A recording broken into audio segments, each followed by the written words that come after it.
berita akhir zaman. Assalamualaikum warahmatullahi wabarakatuh.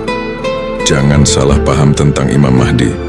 Di akhir zaman ini, banyak orang keliru memahami siapa sebenarnya Imam Mahdi. Sebagian mengira beliau hanyalah sosok politik atau pahlawan perang. Padahal, Mahdi tidak datang membawa pedang. Dia datang membawa petunjuk yang turun langsung dari sisi Allah. Dia datang untuk menegakkan kembali Islam bukan dengan kekuatan dunia, tetapi dengan kalam Tuhan yang hidup di dalam dirinya. Allah telah berfirman dalam Al-Quran surat At-Taubah ayat 33, Huwallazi arsala rasulahu bilhuda wa dinil haqqi. Dialah yang mengutus Rasulnya dengan petunjuk dan agama yang benar. Agama yang benar tidak pernah hadir sendiri. Ia tidak turun ke semua orang. Tapi Allah selalu mengutus seseorang yang membawanya, yang membacakan ayat-ayatnya dan menyucikan manusia dengan kalamnya. Firman Allah dalam surat Al-Jumu'ah ayat 2, Huwallazi ba'atha fi'al ummiyina rasulan minhum yatlu alaihim ayatihi. Dialah yang mengutus kepada kaum yang buta huruf seorang rasul dari kalangan mereka, yang membacakan kepada mereka ayat-ayatnya. Dan di zaman ini siapakah yang diutus untuk membacakan ayat Allah?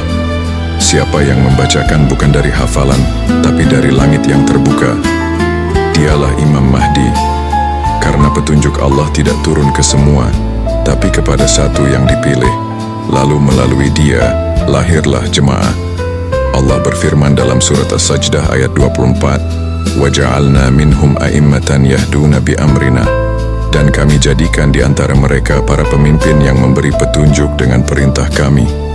Dari Imam Mahdi, lahirlah para pemimpin, bukan karena gelar, bukan karena warisan, tapi karena mereka terhubung pada perintah Allah lewat kalam yang turun.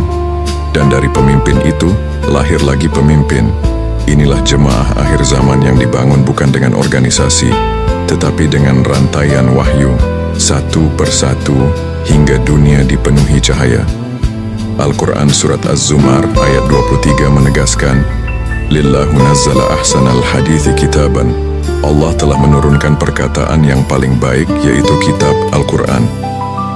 Namun pertanyaannya, siapa yang pertama kali mendengarnya hari ini? Siapa yang menghidupkannya hingga hati manusia sujud? Bukan karena dia mengaku, tapi karena ruh ayat itu hidup di dalam dirinya. Allah berfirman dalam surat An-Nahl ayat 44, Wa anzalna ilaika ladzikra litubayyina linnas. Kami turunkan peringatan Al-Quran kepadamu agar kamu menjelaskan kepada manusia. Imam Mahdi tidak datang sebagai pengumpul pengikut, tapi sebagai pembentuk pemimpin. Dialah yang pertama kali menerima, dan dari dia kamu pun bisa tersambung ke langit. Al-Quran surat Al-A'raf ayat 35 memperingatkan, Ya bani Adam imma ya'tiyannakum rusulun minkum yaqussuna alaikum ayatya.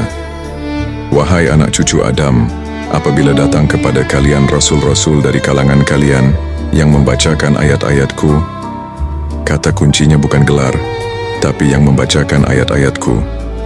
Hari ini, yang membacakan bukan hanya penghafal, tapi pembawa yang menerima salam langsung dari sisinya. Surat Yasin ayat 58 menyentuh hati. Salamun qaulan min rabbin rahimin. Salam sebagai ucapan dari Tuhan yang Maha Penyayang. Inilah kalam dari Tuhan, dan hanya orang yang mendapatkannya yang bisa menyampaikan dengan ruh.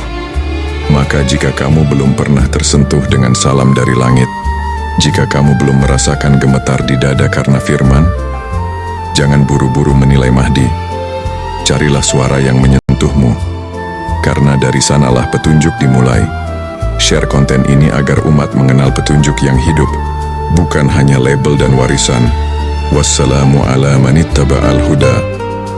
Keselamatan hanya bagi orang-orang yang mau menerima petunjuk Mahdi dari